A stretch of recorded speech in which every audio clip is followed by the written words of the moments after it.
Welcome back, everyone. So this month's Positively Jax Award goes to a group that has been doing the work since 1956. The West Augustine Improvement Association was founded by a local teacher, Nellie Mead, to make sure that cemeteries in that area were maintained. It later grew into a neighborhood association striving to improve the community as a whole. Well, right now, the group is going back to its roots, improving two of the oldest cemeteries in the state of Florida.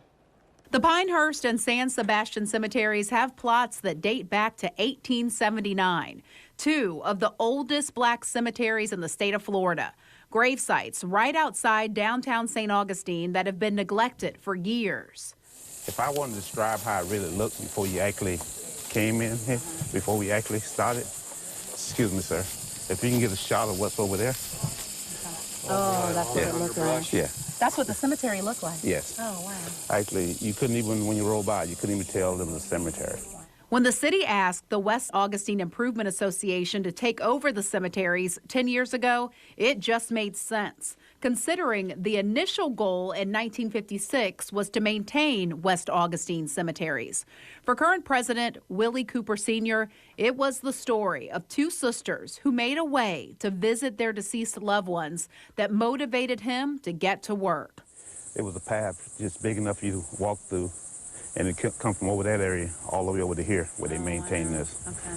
So can you imagine when you walk in here, you got everything all grown up and you follow the path. And this is the only thing that was maintained all around this, you know. The sisters later died and were buried beside their family.